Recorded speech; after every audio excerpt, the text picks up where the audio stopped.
¿Tienes lo que necesitas para ser un gran líder? Ayuda si sobresales comunicándote. Y por supuesto, también necesitas ser hábil en la planificación, solución de problemas, delegación. Incluso necesitas ser capaz de navegar cualquier desafío que surja. Y más allá de estas habilidades, las cualidades que realmente distinguen a los grandes líderes son más esquivas y a veces pueden parecer sobrenaturales. Los líderes excepcionales tienen cierto factor X que hace parecer como si inherentemente supieran qué hacer. Lo que pasa es que según la profesora de la Escuela de Negocios de Harvard, Linda Hill, una de las mayores expertas en el mundo del liderazgo, los líderes estrella no nacen con capacidades sobrehumanas. Más bien, tienden a haberse puesto intencionalmente en situaciones donde deben o tienen que aprender a adaptarse y crecer. Mejor dicho, a generar un crisol para desarrollar la tenacidad y la fortaleza para motivar y guiar a otros. El liderazgo al final es un proceso de autodesarrollo, dice ella. Nadie puede enseñarte cómo liderar. Lo único que sí necesitas es estar dispuesto y ser capaz de aprender cómo liderar. Mayormente aprendemos de nuestras experiencias y cuando enfrentamos adversidades. Así que hay que salir de los espacios donde nos sentimos seguros, porque ahí comenzamos a encontrar poderosos maestros. Pues a lo largo del episodio conoceremos las 8 cualidades del líder según Hill, las 8 más importantes para un liderazgo exitoso, junto con ideas sobre cómo cultivarlas. Y también hablaremos de la aviación, hablaremos del llano y del talento. Hackers del Talento, el podcast que busca cambiar el juego por lo humano en Iberoamérica. Nuestra tercera temporada está enfocada en ti. Luchar con determinación por lo que quieres en la vida, ¿no? Entender por qué te levantás todos los días y vas a determinado lugar o te conectás para desarrollar una tarea. Entender el por qué. Un equipo que sean coachables. Una persona que no es capaz de hablar de sus fracasos, o peor, que considera que nunca tuvo fracasos o nunca tuvo fracasos, es una persona en la cual definitivamente no quiero invertir. Porque yo quiero invertir en personas que hayan fracasado muchas veces, porque quiere decir que aprendieron un montón. Cree en tu talento, tus capacidades, para que seamos parte clave de una región más competitiva, inclusiva, equitativa y próspera, donde juntos pongamos a las personas en el centro del mundo del trabajo. Nuestra responsabilidad es ayudar a líderes a que conecten su cabeza con su corazón. Porque es imposible hacer algo o tomar acción sobre una situación o sobre un problema del cual uno no es consciente. Esperamos que disfrutes esta tercera temporada, porque va a ser una fuente de inspiración, unión, colaboración, aprendizaje, debate para la comunidad interesada en el talento.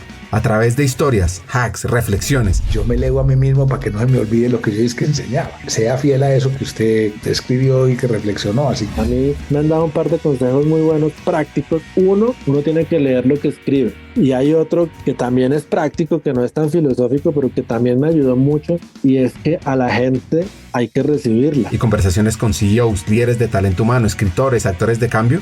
Vas a recibir múltiples ideas para evolucionar como persona, como líder y para que tu empresa sea mejor. Soñar y pensar en grande es exactamente igual que hacer soñar y pensar en pequeño. Te invitamos a regalarte este espacio para ti, con conversaciones profundas y significativas que te harán pensar y te inspirarán a tomar acción.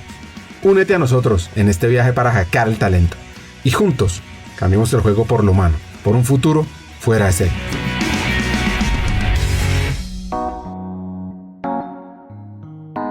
Nuestra invitada de hoy se llama Nora Nieto. Es la directora de ACRIP Región Central, que es el gremio que reúne a las empresas y personas que buscan hacer de talento humano un área de alto impacto en Bogotá, Cundinamarca, Medellín, Antioquia. Y antes de conocer su historia de vida, por los llanos orientales, por el mundo de la aviación y la adrenalina, entendamos su motivación hoy por hoy con la comunidad de talento humano. Yo diría que uno de los temas es que veo además gratamente ya hoy en que el líder de talento humano entienda su poder de transformación y de impacto en las organizaciones.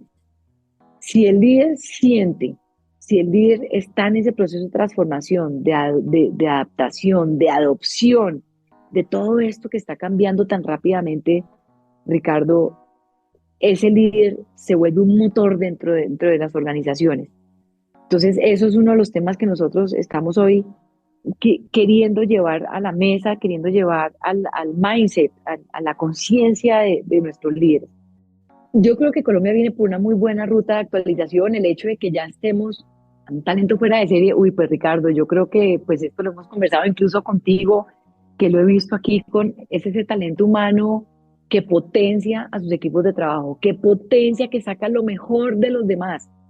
O sea, tú eres mejor persona cuando haces brillar a los demás, cuando realmente tu vocación de servicio hace que las demás personas brillen, saquen lo mejor de sí, estén potenciadas. Y yo lo digo porque lo vivo aquí con mi propio equipo de trabajo. O sea, cuando veo que el equipo brilla, eso me enorgullece enormemente. Entonces yo creo que ¿qué requiere un líder? Esa vocación de servicio. Esa vocación de servicio, pero es una vocación de servicio, finalmente lo que yo te decía, también de cómo estás tú, ¿no? De cómo está ese líder. Si ese líder está pleno, está tranquilo, está en paz, pero ojo, en paz no significa estar en posición de meditación, sí, seguramente por las mañanas cuando uno medita, pero esa paz es siempre, es permanente, es en ese control de emociones, en esa autogestión de lo que yo percibo, de cómo lo veo, de cómo puedo ayudar a mi equipo de trabajo y cómo puedo encontrar también a esos líderes, porque pues obviamente una compañía está llena de líderes. ¿Cómo encuentro yo a esos líderes que potencien a esos equipos de trabajo? Que potencien y que los conecten con su propósito. Yo creo que eso, si lo generas tú como líder, estás a nivel personal y a nivel profesional, estás, como dices tú, como un hacker, ¿sabes? Como un hacker del talento. Eres parte del equipo. Esa es una de las cosas que yo pienso, ¿no? O sea, cuando tú logras sacar lo mejor de otro, y yo tal vez lo digo porque me gusta que las personas brillen, me gusta que las personas encuentren dentro de sus desafíos que son capaces de dar lo mejor. Y cuando yo te digo que tuve jefes muy buenos, fueron los jefes que me exigieron, que siempre, bueno, que me han llevado a tomar la ruta que hoy tengo, ¿no? Que tal vez seguramente de alguna manera también lo tengo como mi padre, o sea, siempre estar, sacando lo mejor de la gente de manera amorosa, por supuesto, de manera amorosa pero exigente.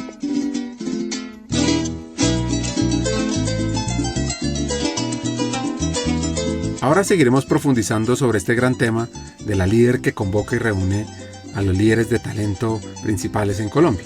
Les quiero contar que Nora nació en Villavicencio, con un padre piloto, que le encantaba, por supuesto, la adrenalina. Anécdotas muchísimas, Ricardo. La verdad es que nosotros nos tuvimos que ir por un tema de seguridad.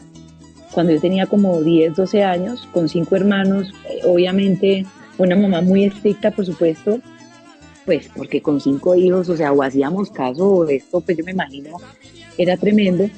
Nos vamos a vivir a Venezuela en ese momento porque mi papá pues empieza a tener problemas de seguridad, que nos amenazaban. Y entonces nos fuimos, pero antes de eso lo que te contaba es que me acuerdo que yo vivía en una casa con una piscina, bueno, vivíamos en una finca, y entonces cada vacaciones mi casa era el club social de toda la familia, entonces llegaban todos los primos, entonces mis vacaciones eran fantásticas, eran buenísimas, y entre otras cosas, entonces llegaban todos mis primos, todos nos íbamos a la pista, en moto con mi papá, o él tenía también otra persona que en ese momento me acuerdo que se llamaba Tulio, que era como otro piloto que él tenía también, y entonces Tulio también tenía moto, y eso nos montábamos 2 chinos en moto, más mi papá y Tulio, se montaban otros 2 con Tulio, y entonces en el carro iba también otra persona. Conclusión, todos llegábamos a la pista, llegábamos nosotros 5 más, ponle 5 primos más, entonces esto era delicioso. Mi papá era, como te digo, súper alcahueta, entonces nos dejaba montarnos en los aviones con ellos, eran aviones de fumigación, entonces para nosotros era divertidísimo pues esta planeación. La verdad, fuimos una familia muy, muy unida, nos trasladamos para Venezuela. En Venezuela fuimos a vivir a Caracas inicialmente, luego, entonces cuando me preguntas como Villavicencio cómo fue, pues fue delicioso, fue una época que recuerdo gratamente, muy en familia, compartiendo muchísimo.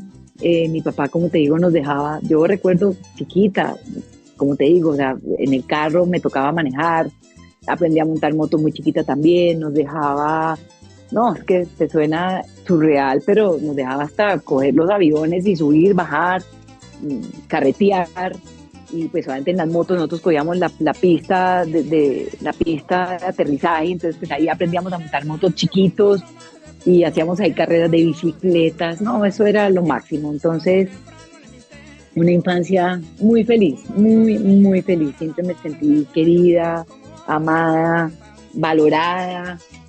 Mi papá, como te digo, súper extrovertido. Mi mamá un poco más exigente, pero pues mi mamá es una mujer adorada.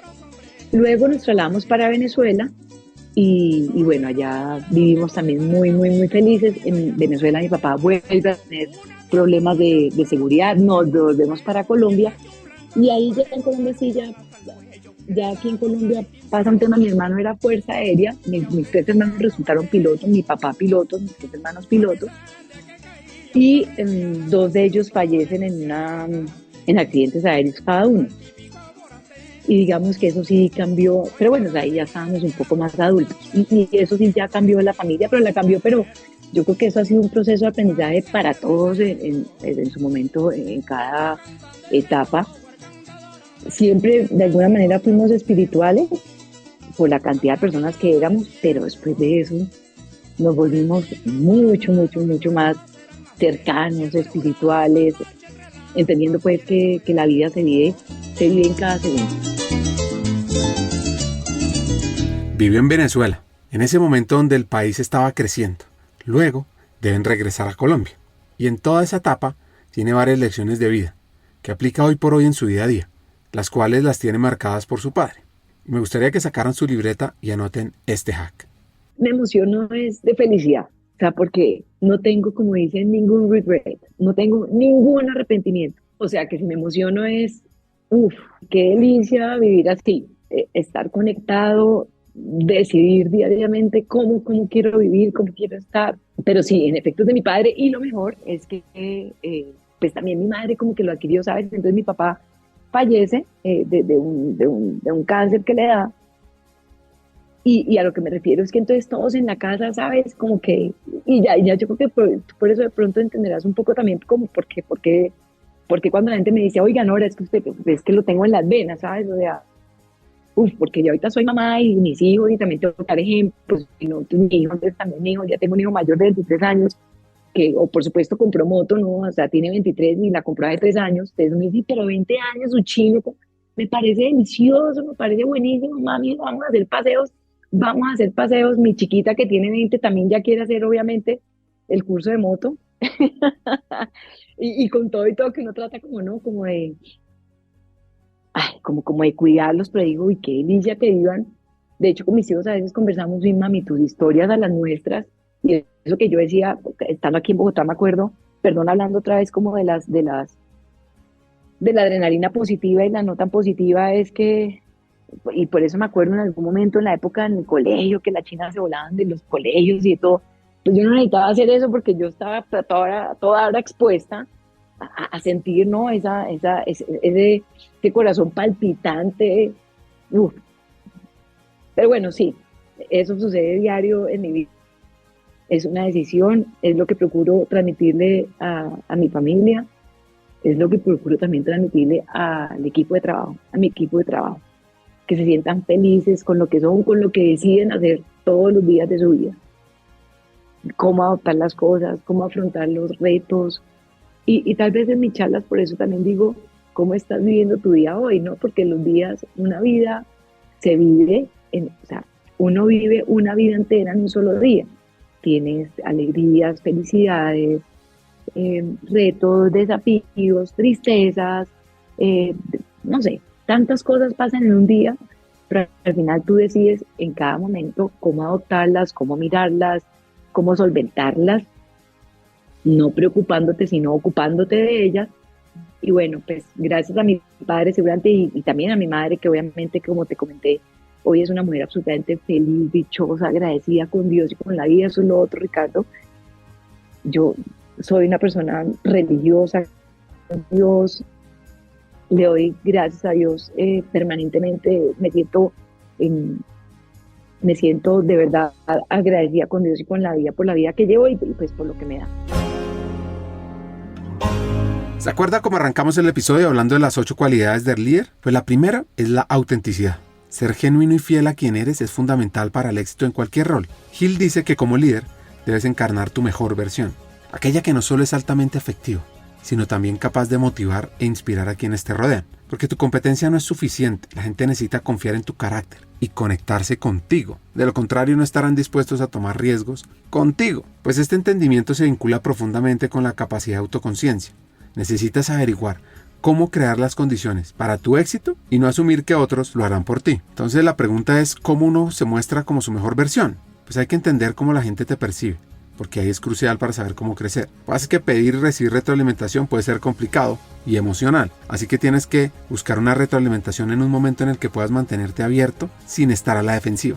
Por ejemplo, ¿qué puedes hacer? Puedes utilizar este hack. Comienza pidiendo retroalimentación de pares en situaciones de baja presión y trabaja tu camino hacia escenarios con mayores apuestas. Di algo como: estoy tratando de entender mi impacto y el tipo de experiencias que estoy creando para aquellos con quienes trabajo. ¿Me podrías dar una idea de lo que debería seguir haciendo, o empezar a hacer o dejar de hacer? Y bueno, no te centres solo en lo negativo, en las cosas que necesitas arreglar. Concéntrate en lo positivo. Pues volviendo a Nora, ¿cómo fue la vida en el colegio y esa conexión con la fe? Buena pregunta. Yo estoy en un colegio, buena parte católico. Yo creo que ahí la aprendí. Mi mamá, antes de la muerte de mis dos hermanos, mi mamá era una mujer religiosa. Y como te digo, en mi casa se vivía mucho el amor, el cariño por el otro, el respeto por el otro. Y de cierta manera, pues eso siempre hacíamos referencia pues a Dios, ¿no? Pues al Dios que nosotros conocemos, católico, apostólico y romano. Pero sin duda yo creo que después de la muerte de mis hermanos, la fe fue un desarrollo, fue como una transformación que tuvimos al interior de nuestra familia, porque entre otras cosas, pues ahí uno cuestiona muchísimo, ¿no? En ese momento, pero es donde te das cuenta que tú siempre la has tenido, siempre la tienes, pero a veces decides escucharla o no, a veces decides seguirla o no, a veces decides escuchar la voz amorosa o de pronto no tan amorosa. Yo creo que nosotros, mi mamá, después de eso, obviamente que tuvo unos tiempos muy, muy difíciles, pero nos damos cuenta que siempre se puede encontrar la felicidad a pesar de las adversidades. Te encanta la adrenalina, quieres ser piloto, pero... Llego a Bogotá, llego a Villavicencio, perdón, y entonces a mí me encantaba la filosofía y me encantaba leer sobre filosofía.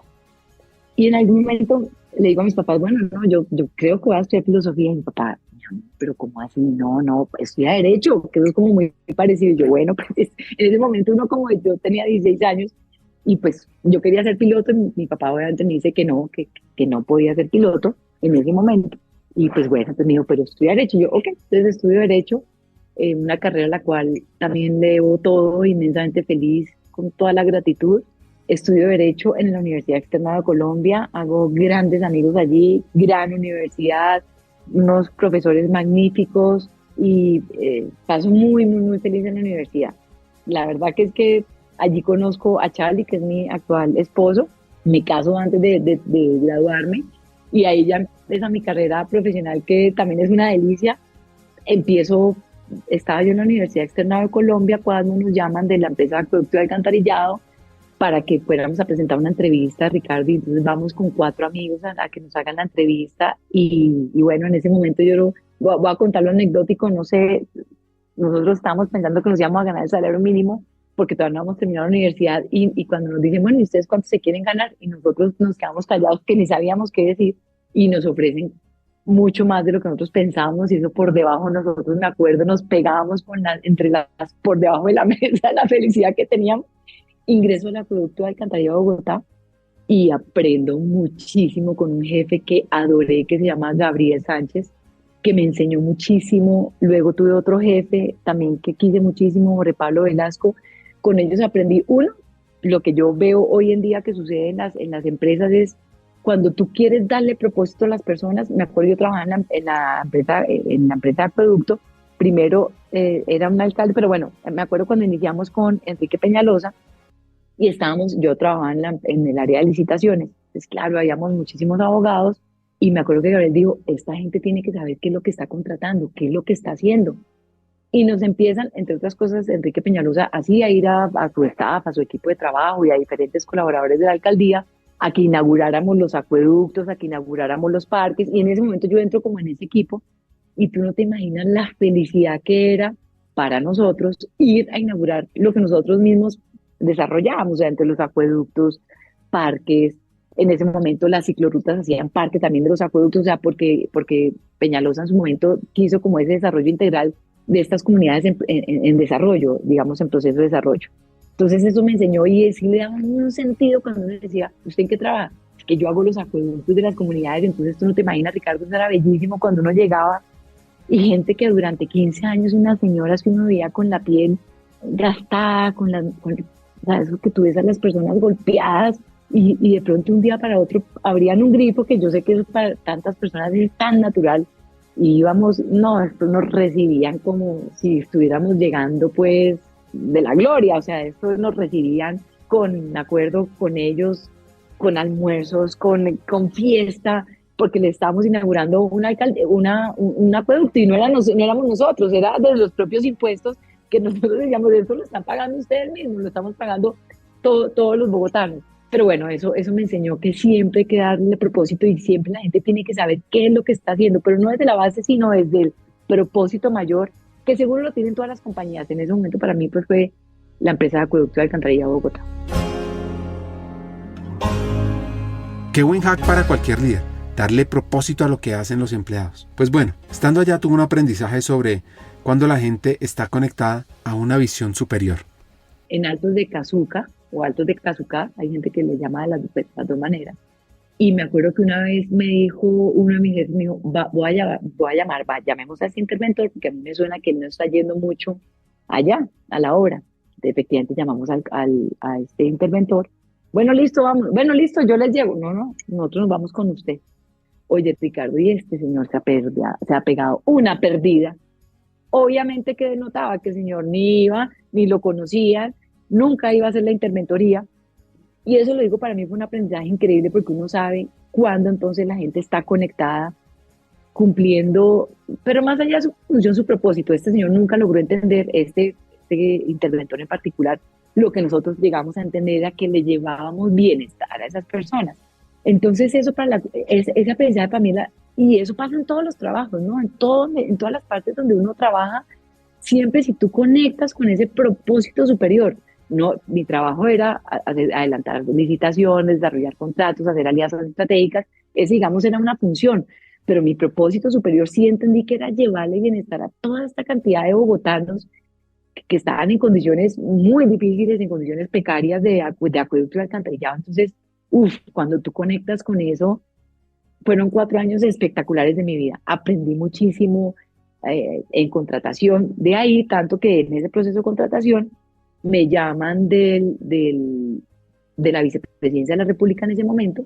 Estaba Andrés Pastrana y estaba Gustavo Bel como vicepresidente, y me llaman para que haga un apoyo en el Ministerio de Defensa. Me llaman a través de la vicepresidencia, porque en ese momento el vicepresidente lo nombra ministro de Defensa, y entonces me dicen que necesitan un apoyo en la coordinación del área de contratación en el Ministerio de Defensa. Entonces tú te imaginas, yo tal vez para ese momento tendría ya, no sé, ponle como 25, 26 años, muy, muy joven, y llego con ese aprendizaje de la empresa de acueducto espectacular. Entonces, claro, llego también a un área muy robusta. Por supuesto, yo era joven, había gente mucho mayor que yo que esperaba estar en esa posición, y una de las cosas que yo en ese momento le digo al ministro es: ministro, yo lo acompaño a usted en esa posición, pero hacemos un contrato con Transparencia Internacional.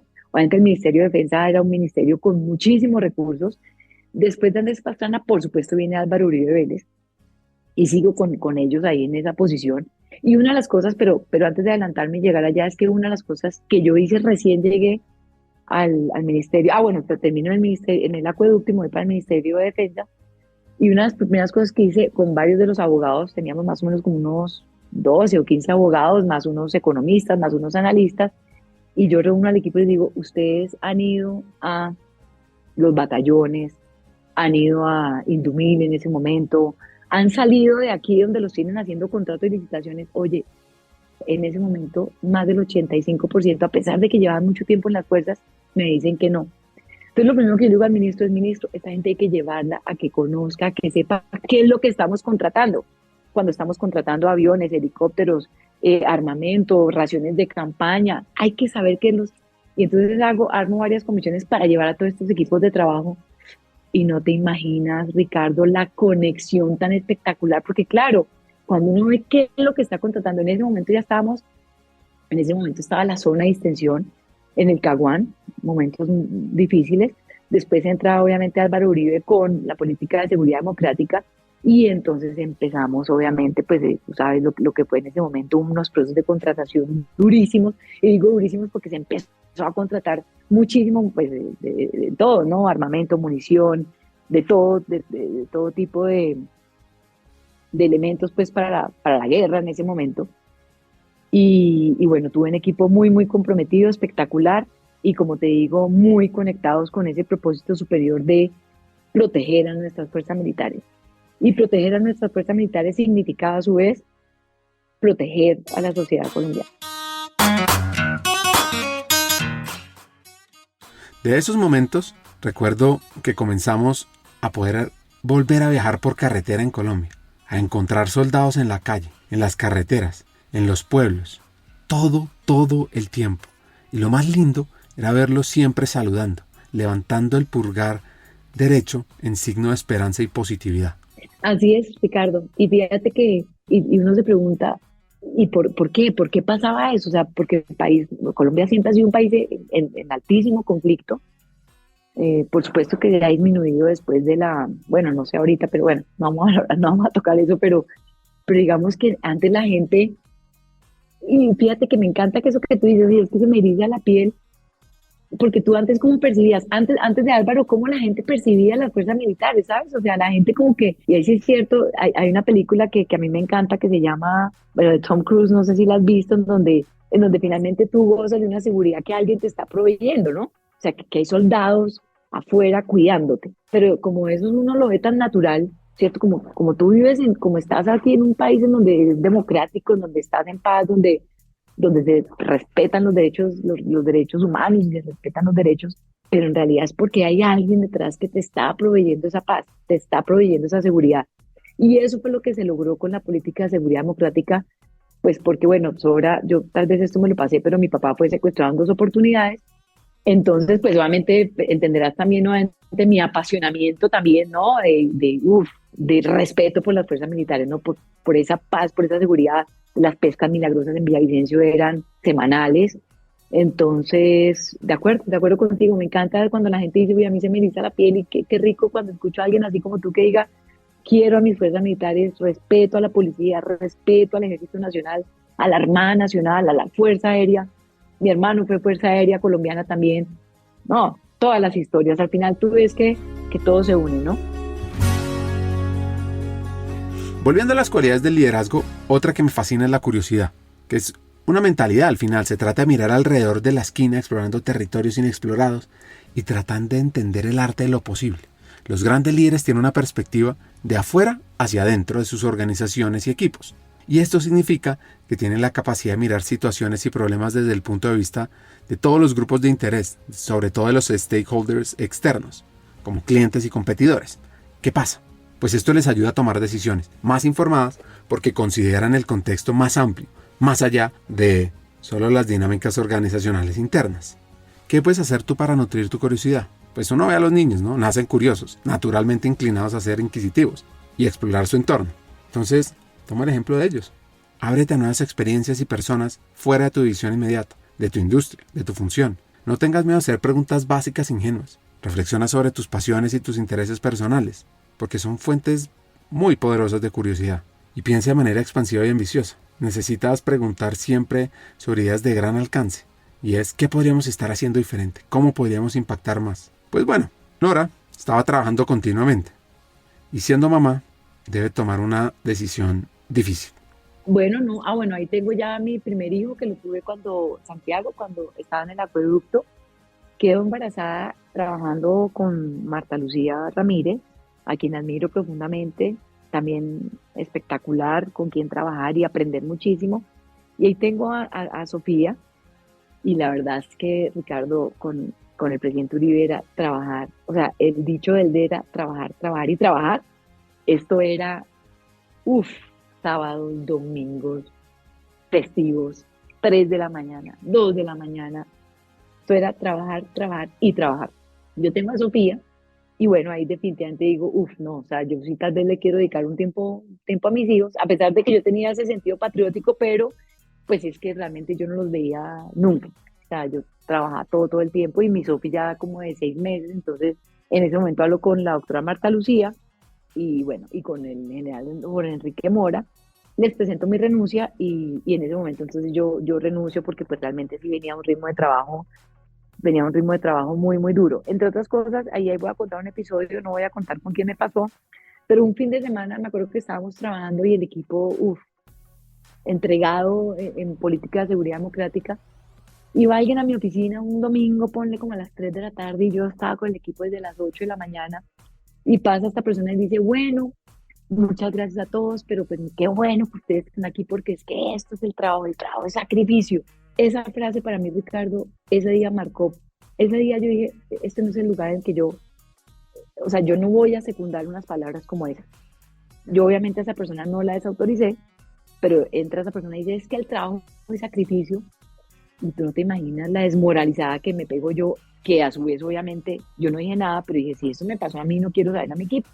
Entonces esa persona se retira a mi oficina, pues del grupo de contratación, y yo voy a los 10 minutos y le digo, oiga, me da pena con usted, pero el trabajo no es sacrificio, el trabajo es bienestar. Si yo a mi equipo de trabajo lo tengo aquí comprometido un sábado, un domingo trabajando, porque tenemos muchos temas tan importantes de proveer a las fuerzas militares, pero no es por sacrificio, es por propósito, es por conexión, es porque pues uno, creemos en ese propósito superior, pero dos, también porque nos genera bienestar. En ese momento yo tengo como un encontrón con esa persona y le digo que si va y le da como un segundo aire al equipo, ¿no? Y me dice, no ahorita, después, tal vez, ahorita ya no tengo tiempo. Entonces yo ahí tomo la decisión, digo no. Pero fíjate que son cosas que uno le van marcando en temas de personales y en temas de los equipos. Y ahí entonces yo, después de eso, al poco tiempo renuncio entonces al Ministerio de Defensa, pensando que me iba a dedicar a mis hijos, pero no, ¿cuál? Al que le gusta trabajar, le gusta trabajar. al que le gustan las emociones, al que le gusta nada, entonces me retiro y nada, empiezo una vida de consultoría muy feliz y empiezo a hacer consultoría en temas de contratación. Una tercera cualidad es la destreza analítica.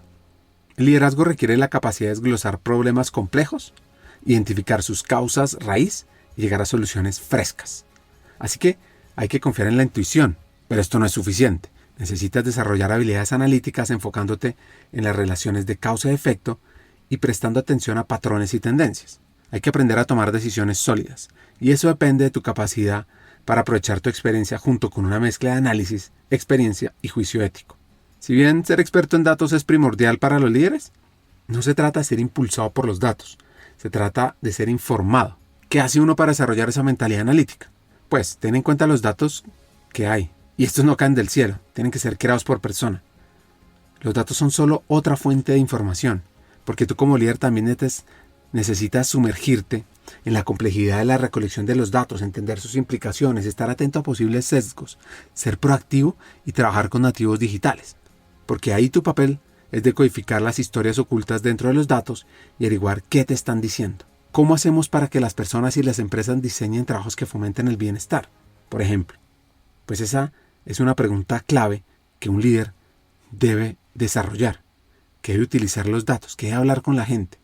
Pues bueno, Nora estuvo dedicada con su firma en temas de contratación, viajando por el mundo a hacer negociaciones por varios años. Y luego...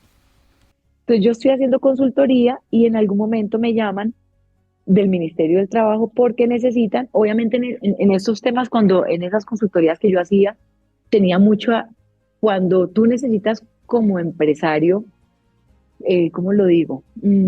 Modelar, intervenir en construcción de política pública, o no en construcción, pero por lo menos en su momento, y tengo un recuerdo memorable de una negociación con unos cupos para unas importaciones que estábamos haciendo en ese momento con la ANDI, lo digo de manera específica. Entonces el gobierno estaba incrementando unos aranceles, porque necesitaba proteger el mercado local pues con unos elementos, en un sector. Y en su momento lo que hicimos con la ANDI fue unir a varios de estos empresarios y ir en bloque al gobierno y decirle, oiga, venga, si usted le sube el arancel en este sector, puede generar estos efectos secundarios o colaterales en este sector. Y el gobierno nos escucha y crea unos cupos especiales, crea unos cupos, obviamente cumpliendo unos límites, bueno, no me voy a detener aquí, pero Colombia era deficitaria en la producción de ese elemento, entonces obviamente había que importar, entonces había que proteger unos cupos de importación. Y bueno, entonces eso en su momento lo negociamos como bloque entre varios empresarios con la ANDI, y entonces ahí yo empecé como mi relación con los gremios, pero no solamente con la ANDI, sino con FENALCO, bueno, con diferentes gremios, porque necesitábamos como ese soporte gremial para ese momento, pues para entrar a negociar con el gobierno. Entonces en algún momento me llaman del ministerio y dicen, oiga, venga, estamos haciendo el programa de fortalecimiento de políticas de empleo, que es un programa espectacular de políticas tanto activas como pasivas, y entonces me llaman y me dicen, necesitamos esa articulación con el sector productivo, especialmente con los gremios. Entonces, acompaño en el 2020, acompaño al Ministerio del Trabajo en el programa de fortalecimiento de políticas de empleo.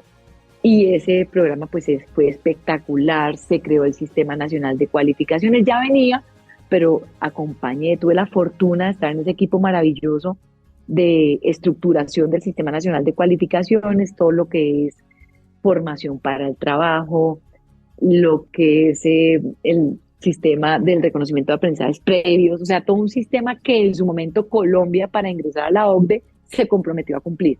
Entonces es un tema muy complejo que aquí no me voy a detener a explicar, pero que eso me encantó, me fascinó. Obviamente generamos empleo, mejoramos la ruta de empleabilidad. Hicimos un programa espectacular que se llama Saber Hacer Vale para migrantes y para colombianos en condición de vulnerabilidad, donde tuvimos impacto en más de 9.000 personas, Ricardo.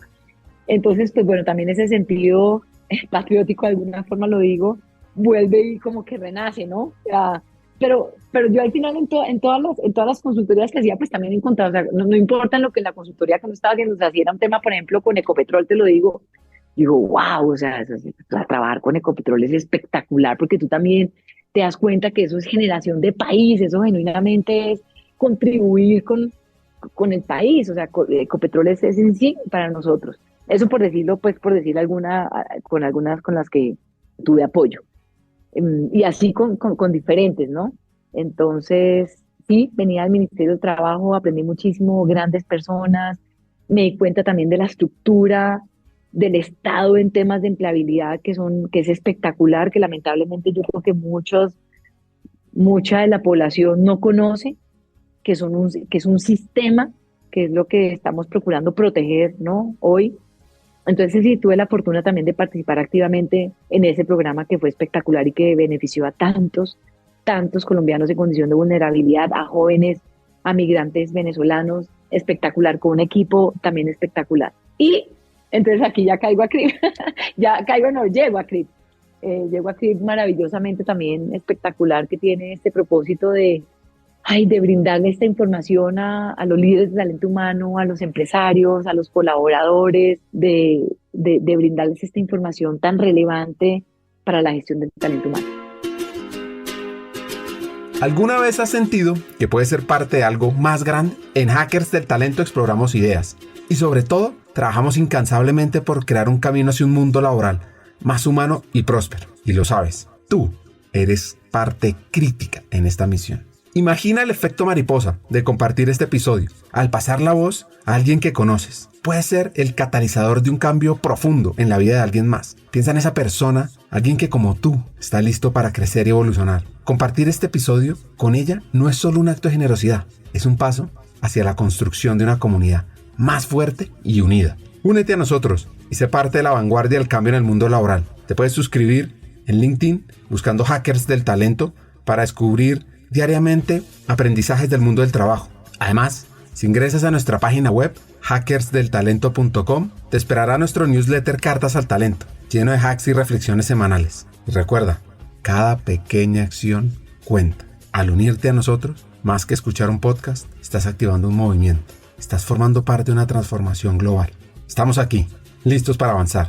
Te quiero hacer una pregunta. ¿Te sumas a nuestra misión de transformar el mundo laboral en un lugar donde todos podemos prosperar? Pues bueno, continuemos juntos en este emocionante viaje y sigamos escuchando el episodio. Recuerda, tu presencia es el cambio. ¿Qué es hoy por hoy ACRIP Región Central? Mira, yo creo que ACRIP es una asociación increíble, es espectacular, es grande. Y cuando digo grande, cuando yo me refiero a algo grande, es algo grande de corazón, o sea, con un propósito realmente de llevar al mejor nivel a los colaboradores de las áreas de talento humano. Cuando digo llevar al mejor nivel es darles las herramientas, darles la información, tenerlos actualizados, presentarles tendencias, ayudarles también cuando hacemos nuestros foros y nuestros consultorios jurídicos en temas legales, cuando hacemos estos grandes eventos que convocamos a grandes speakers porque procuramos estar en tendencia, darles lo que está pasando, compartir las buenas prácticas, Ricardo.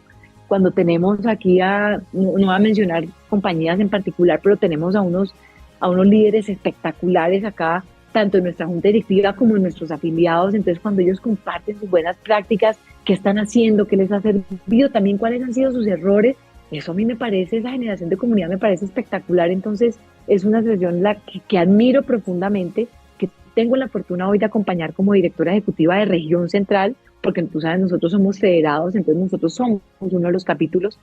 Entonces, qué delicia pertenecer a una asociación que tiene ese impacto en las personas, en las empresas, en las organizaciones, también a nivel gremial, también justamente hoy con todo lo que está pasando en el ámbito político, poder tener la oportunidad de sentarse con congresistas, con los abogados, con cómo contribuimos en el mejoramiento, si se puede llamar de esa manera, del proyecto de ley, de diferentes proyectos de ley. Entonces, ¿qué es ACRIP? ACRIP yo creo que es una asociación muy valorada, muy querida por la gente que la conoce. Estamos procurando que la conozcan más personas, porque yo creo que aquí lo que hacemos es espectacular y tenemos esa ruta, ese journey del afiliado, que genuinamente cuando tú vas y te sientas y escuchas todo lo que hacemos dentro de nuestra agenda académica, yo creo que desarrollas competencias, desarrollas ese unir puntos, desarrollas esa capacidad analítica, esa capacidad sistémica, que es lo que queremos que tengan pues las personas que están afiliadas a nosotros, que comprendan el negocio, cómo contribuyo yo a que mi negocio sea mejor, a que las personas, por supuesto, son mejores, pero como ya yo te lo decía, el negocio, cómo el negocio es más productivo, más rentable, y así mismo también con mayor impacto social, ¿sabes? Entonces, no, me encanta ACRIP. Otra característica es la comodidad con la ambigüedad. Cuando uno maneja la ambigüedad, puede tener una capacidad de ideas conflictivas en la cabeza y puede lidiar con prioridades competidoras que se sienten igualmente importantes. Muchas personas podemos caer en la trampa del pensamiento lineal, creyendo que X causa Y. Entonces, como resultado, pues pueden pasar por alto la interacción de diferentes dinámicas.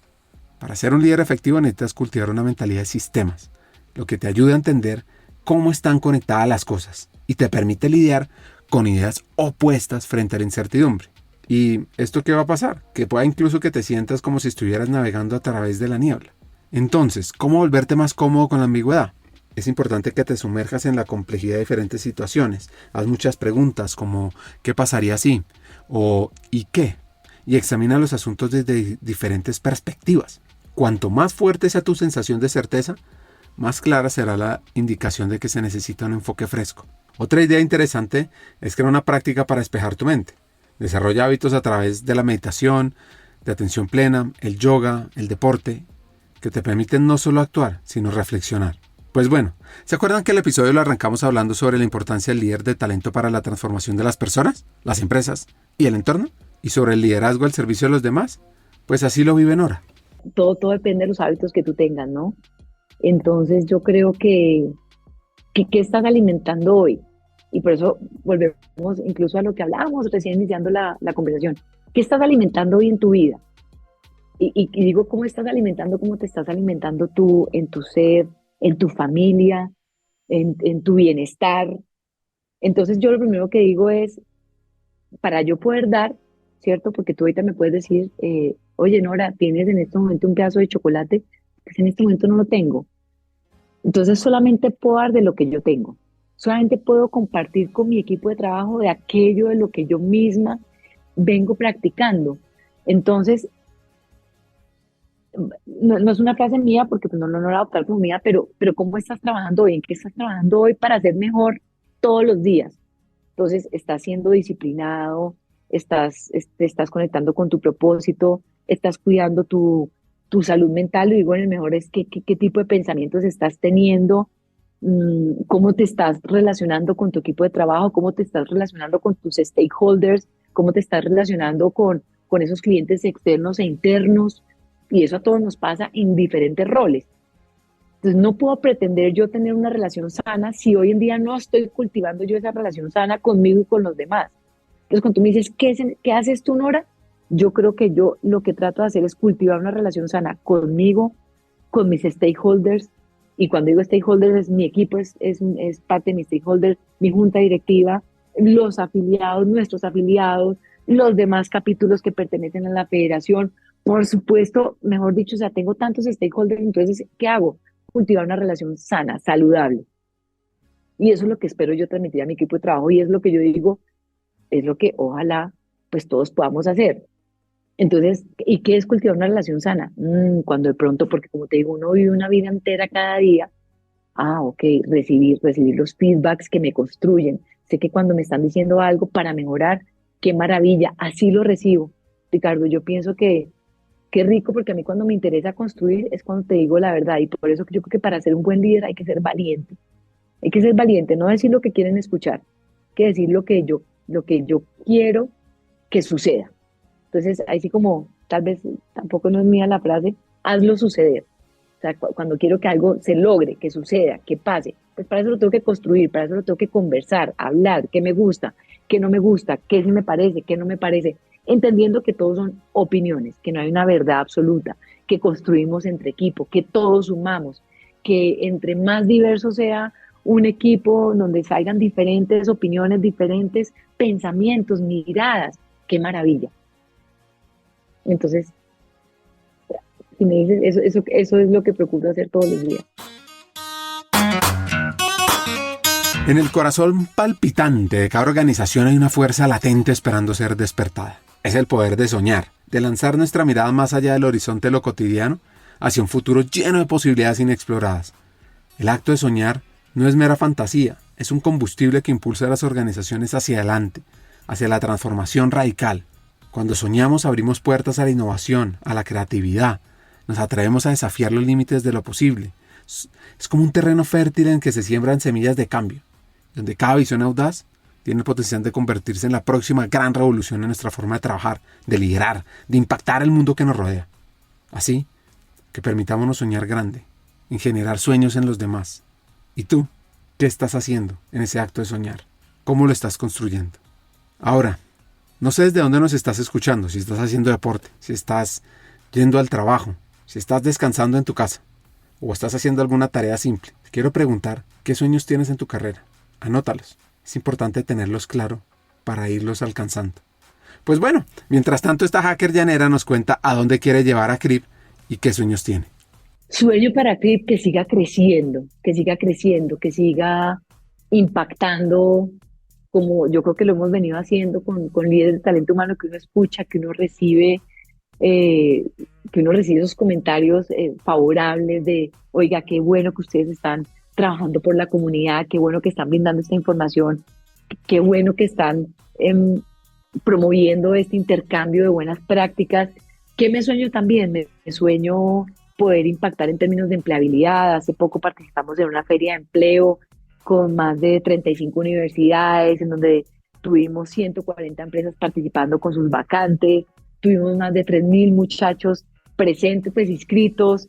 Entonces me sueño con eso, Ricardo, me sueño poderles realmente ayudar y contribuir a nuestros afiliados a ayudarles por lo menos a darles guías para esas inquietudes que ellos tengan en temas, por ejemplo, de empleabilidad, que se vino ahorita todo esto del futuro del trabajo, de la adopción de las tecnologías, de la inteligencia artificial, bueno, de todas esas necesidades que hay en temas de talento humano con habilidades digitales, poderles hacer ese tipo de como de conexiones, también ayudarlas pues en esos procesos, a esos líderes de talento humano, ayudarlos también en esos procesos y como te digo, impactar en temas de empleabilidad y en temas sociales, ¿no? Porque es que cuando tú ayudas, cuando tú apoyas en este tipo de programas de empleabilidad, pues es que estás ayudando a almas, a personas, a familias enteras, o sea, un muchacho de estos que consigue trabajo a través de uno de estos afiliados, pues es que estás cambiando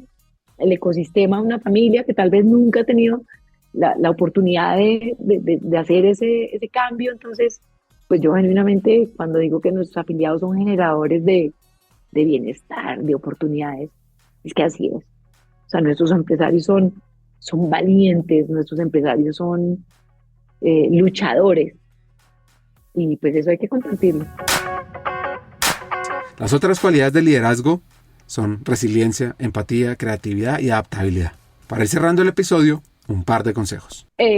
No, entonces ahí yo voy a cambiar. El mejor consejo que me han dado es, bueno, no, es que me han dado muchos consejos, pero yo creo que uno de los consejos es más un refrán. Si tú eres la persona más inteligente en un cuarto, estás en el cuarto equivocado. Rodéate siempre de personas más inteligentes que tú, más brillantes que tú. Absolutamente de acuerdo. Y ese es un consejo que sigo.